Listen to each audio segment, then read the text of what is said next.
Our verse today is Acts chapter 11, verse 9. But the voice answered a second time from heaven, "What God has made clean, do not call common." In Acts chapter 10, Peter had an encounter with the household of Cornelius. When Peter got to Jerusalem, the Judaizers, those who upheld the law of circumcision, criticized Peter for mingling and eating with the Gentiles who were not circumcised. Peter had to recount his experience to them, how he had a vision while he was in Joppa. What was the vision? He saw a great sheet descending from heaven and came down to where he was. The sheet contained different kinds of animals, some of which were considered unclean by the Jews. Peter was commanded to kill and eat, but he refused, saying, "Nothing common or unclean has ever entered my mouth."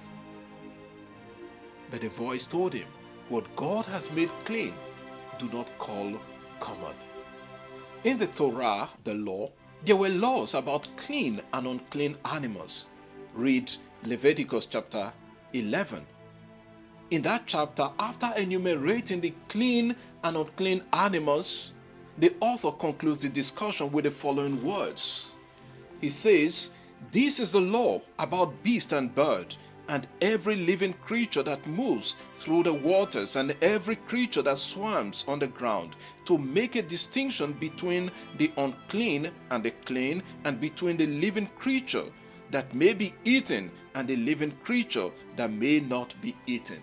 Leviticus 11:46-47. So Peter was not acting arbitrarily. He knew the law and he wanted to observe it faithfully. But God was giving him a vision about something more profound. Why the imagery of the animal for the Gentiles?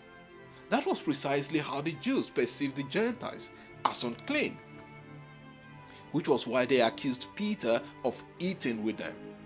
God wanted to liberate them from that worldview of segregation.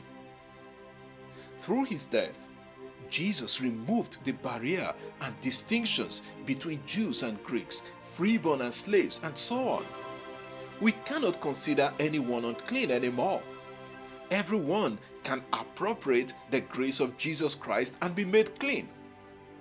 For us today, are there people we still categorize as unclean, or people we talk down on or regard as second class or less than us? If we behave or act that way, then there is something still wrong with our Christianity. We have not fully embraced who Jesus is and the life he lived and expects us to live. Lord, free us from any form of prejudice about people.